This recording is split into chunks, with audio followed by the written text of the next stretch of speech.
Thank you so much, everybody, for joining us for yet another episode of the Faces of LXSE show. Here we're all about telling the amazing stories of our learners, alumni, graduates, and the amazing things that they're doing across the African continent.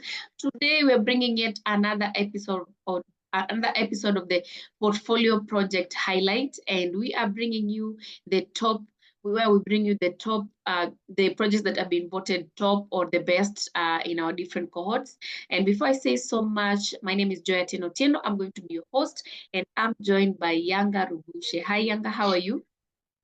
Hello. Hello. My name is Yanga Rubushe, and I'm from South Africa. And I would say I'm very happy and grateful to be the part of this meeting. Amazing. Amazing. You did well. You graduated from cohort 19 recently. Maybe just tell us a little about your experience in the LX software engineering program. People say it's so hard and so tough. How was your experience? I would say I did really enjoy the whole process. I would say at first it was very hard because I would say there was too many projects and stuff, and the work that I was not even familiar with and stuff, but I did manage. Um, thanks to the mentors and my peers who actually helped me a lot to go through, because I was on the second month and I was like, and now I'm quitting and stuff. But after having like a deep thinking and stuff, I decided to continue with the program and stuff. And actually, I did well. Amazing. Did you come into the program with any tech background? Were you already familiar with coding and programming and some languages, or were you just like so fresh? Uh, to be honest, I'm currently a student, right, at a university of the Western Cape. So I'm currently doing BSc in computer science. So I had like a basic of coding on Java, but I was really wanting to learn new languages and stuff and explore more. So yeah. Amazing. You're seeking to explore more. Let's go into the real gist of it that brings us here. NexGen Learn. Before we go even so much speaking about NexGen Learn, just walk us through your thought process of coming up with this idea. Yeah. When you had that you have to build, your final portfolio project, what was your ideation process? So the whole idea. So I wanted to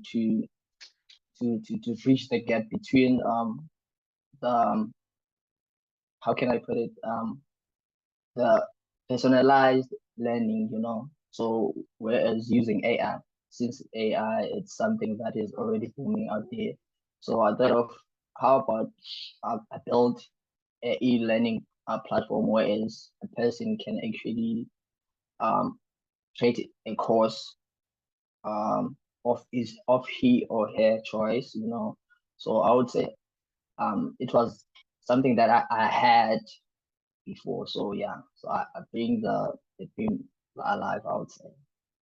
So you wanted a platform that can help people with a personalized learning journey. Um, Yes. and the name, I think most of the time when people come up with a product is like, okay, what do I call it? Give it a Yes. name that is memorable and all that. NexGen Learn. How did you come up with that name? So I would say since I stated earlier on that since AI is actually booming and stuff, so I thought of next generation learning. So, okay, how about shortening the whole thing and say next gen and then learning? So that's the whole, yeah. Okay. Did you work on it alone? Did you work with a team? I worked alone. So I've struggled to get another peers and stuff, to work with. And at the same time, I had the thing that maybe I'm the one who has the whole idea. How about I build the whole thing? If I have struggles and stuff, I have to. It was a solo project. Amazing.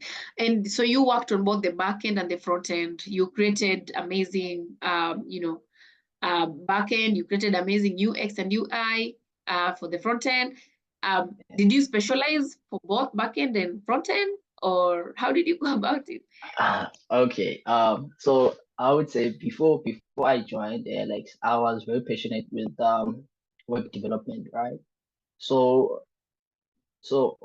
when I was in a period whereas I had to choose which side to specialize on, um I would say I chose back end, right? But the thing is, I chose back end because I was curious, wanting to learn about back end, but having the knowledge of the front end, and loving the front end. So I wanted to have both knowledge, So yeah, I would say. Amazing. So before we even go into the demo of it, so just introduce to us what is NexGen. What is NexGen? What is it all about? Okay.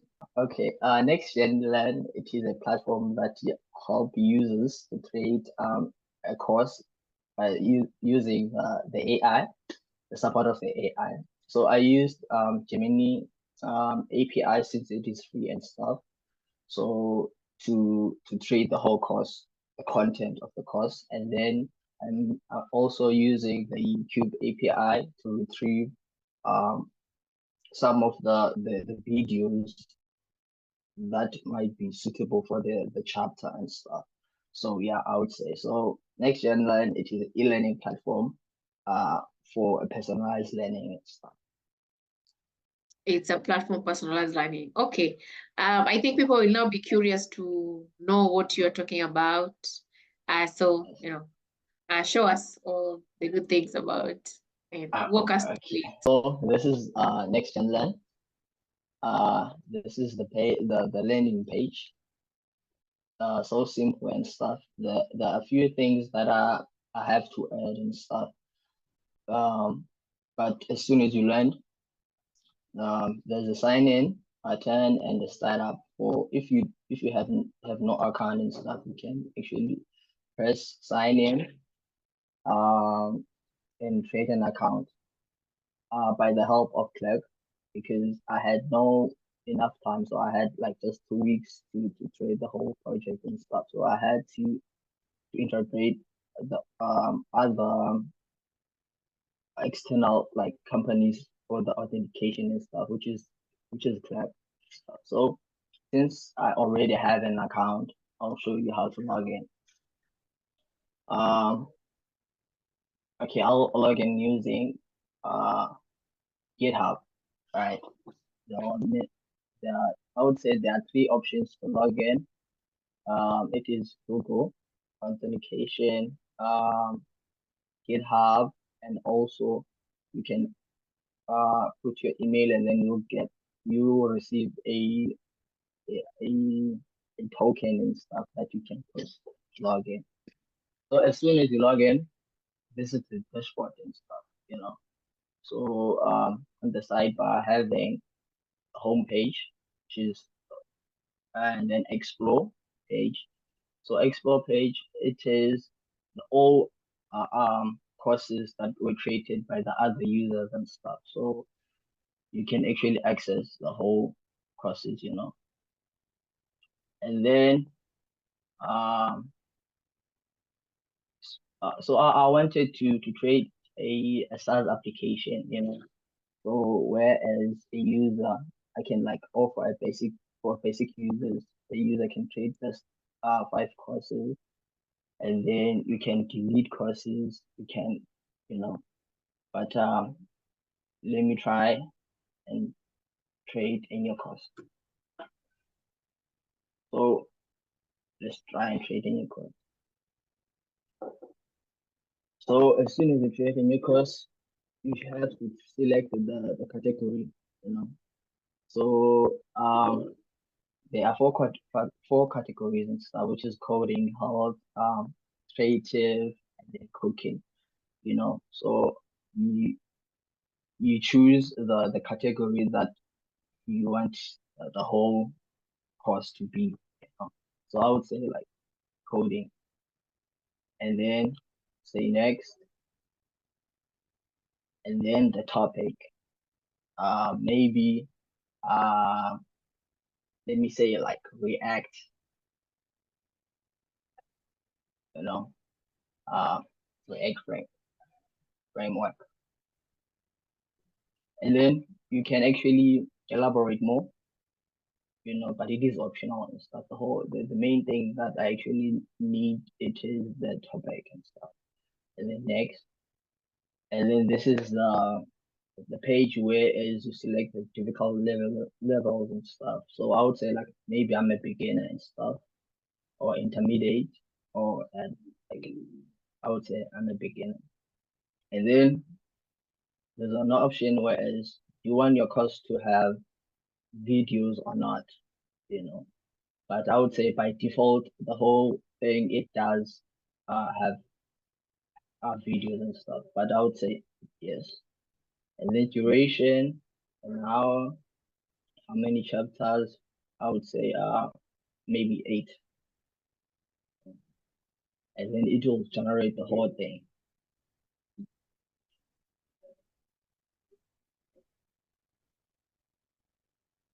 Yeah. So it will redirect you to this page. This page, it's where you can actually edit the whole content. If you really don't like the whole heading and stuff, you can edit, say 2024 update. You can actually edit to the chapters. These are the chapters, yeah. Let me say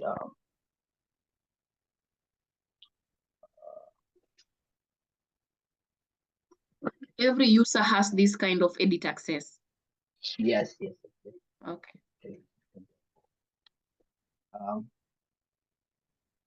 And then if you are satisfied with the whole thing, you can actually press generate course.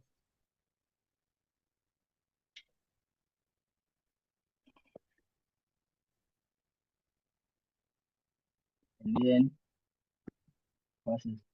so there are two options. You can share the course with other users. There's only need to be a authenticated user to access the course. As soon as you have the link, you can go through the course. It is free. So let me take the course.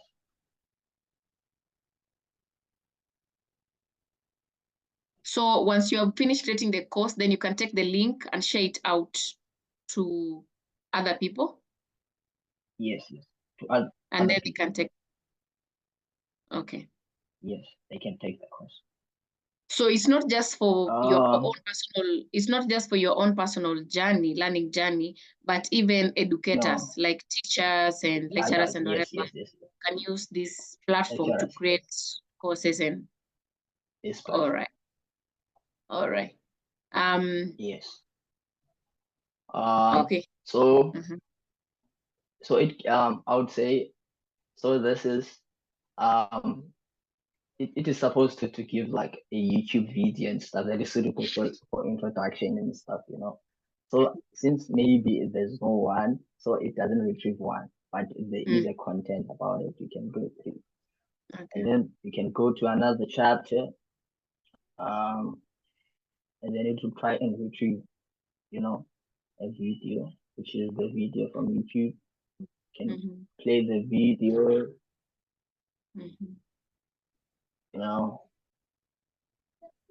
or you can go through and read stuff, and learn more. Yeah. And then you can press next to go to the next chapter. And bear in mind the content of the chapter, it's not the same as the video. The video is just to extend your learning and stuff, if you really want to watch something, the video is for that. Okay. All right. Anything else you'd like to add? Okay, let me go to the next chapter. Yes. Yeah. So if you can see, if you reach the last chapter, you are not able to go to the next. After you are done taking a course, you can go back to the dashboard and stuff. So yeah. So yeah.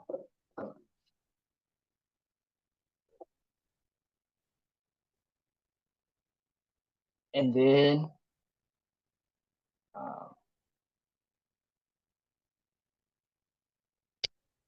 so the new chapter will appear on the dashboard and stuff.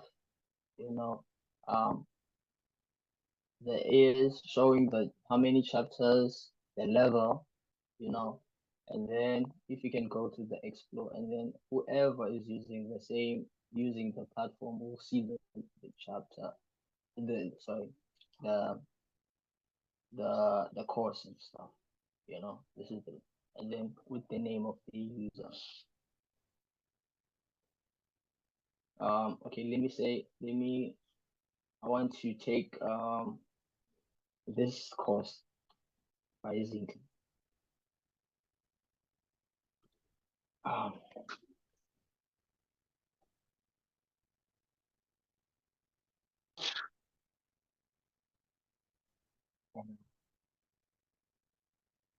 So since this course was not created by me, I cannot edit and stuff. I can just take the course and stuff. Press start.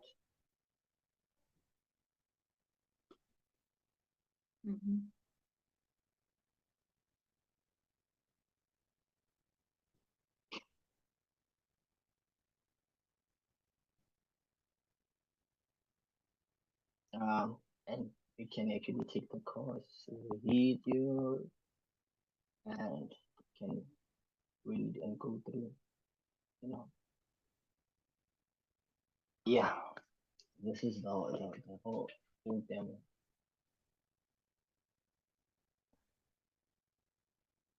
And then you can log out.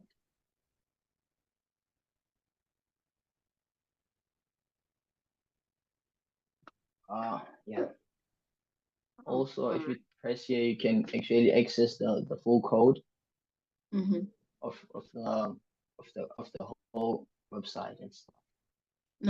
Okay. If somebody wants to use it to create something similar, it's open. Yeah, it is open. Okay. All right. That's amazing.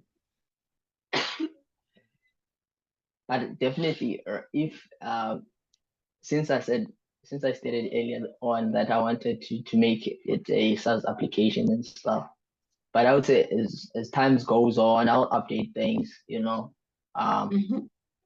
But definitely my first code will be available on GitHub and stuff, and then the new features that I will add on, because I was thinking of adding quizzes, you know. After taking a course, you have to take a quiz, and then there should be a progress bar, you know, where you can see your progress through the courses, and actually be like a learning platform that is actually fun and like good. And actually, I wanted to add the ranking thing, you know, if you were ranking #1 on this thing, ranking on this topic and stuff, so that you can get motivated to take more courses, to learn more, you know. And also I was actually suggested that I should actually it should not be only AI, it should not be the AI trading the course only. Maybe the user can trade the course by himself or herself and then upload it here and stuff, you know. You also had you also did Google Authentication, integration with Google Authentication and GitHub. Maybe you could walk us through how that works and those features. And also you did an integration with Gemini, like those unique features and how they help somebody's experience when they are on the website. Okay. I would say for authentication, I'm using Clerk, which is responsible for the safe of the safetiness of the users databases and stuff. So Yeah. Clerk offers more authentication providers and stuff, but I chose GitHub and Google, So yeah, it was, I would say, thanks to Clerk and stuff. Yeah. Amazing. Uh, And the Gemini, I would does say, it help them with like getting okay. more? Since Gemini, it is free and stuff. So I was very curious to create my own like my own chatbot and stuff. So I asked myself, why not use Gemini API to create the whole courses. So I created an API and stuff, and then integrated to my course. So every time, and then also used Neon. I don't know whether you are familiar with Neon, which is to Neon and Drizzle for my back end, to manage my my databases, the content, and then yeah. But I can actually walk you through the database that I do have on Neon also, to show you more how the thing works. The one thing that stands out with your website is the beautiful UX and UI design, the layout and everything. What are some of like the technologies and frameworks that you used for that? Okay. So the technologies that I used to build the whole website, I used Next.js, for the front end and the beautiful UI. Also Shetian UI for some of the components, beautiful patterns, you know, and some of the components that you see, and stuff. So and then for the back end, I used Drizzle and Neon to manage the database, secure, and then for orchestration and stuff, I used Gemini API to do the course content and stuff, and then I used YouTube API to retrieve videos that will be suitable for the chapter of the certain courses. Okay. Yeah, I would say.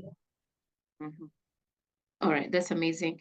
Do you have any future plans to fully ship this and launch it and make it into a whole enterprise or startup? Yeah, yes, definitely. I, I, I, I I want it to be like something big, to be a platform where as everyone can go and actually learn and benefit more from it. Um, um, yeah. So I would say like I do actually want it to make it like a company. And all of this you gained from the program, or are there some other skills that you had to like go over and beyond to do research for yourself? I would say most of the things I learned from the ALX program, you know. And another things, and then some of the interpretation of of I would say like interpreting APIs and stuff. Definitely, I was taught on ALX and stuff, um, coding, learning new languages like React, HTML, and stuff. I learned from ALX. So I would say most of the things I learned from ALX, and then I had to learn new things out of the program. Yeah. Okay. So as we bring this to a close, Yanga, what will be your advice for people building portfolio project? I know people love like cloning stuff all the time, clone this, but you created like, a very amazing thing from scratch within that short time. What will be your advice to your peers still in the I would say everything is possible, if you do have an idea. Firstly, write it down and stuff, take a moment and project, and stuff, and don't have any don't have any demotivation and stuff where it's not possible to build this and stuff. You should actually do research and stuff. There's YouTube, there's actually now there's AI thing, so you can go to Gemini and search for more and stuff. But my advice for the other students who are actually creating their portfolio projects and stuff, I would say you should learn, by all means, try to learn, even if you do see a beautiful thing and you want it to your website and stuff, you should firstly learn and then understand it, and then you can activate. Amazing. Thank you so much, Yanga, for joining us and giving us a demo of your amazing project, portfolio project that was voted the best in cohort 19. We wish you all the best. Once you ship it out, becomes a startup, please come back and let us know so that we can help make some noise for it. All right. Thank you. Bye. Have a good day.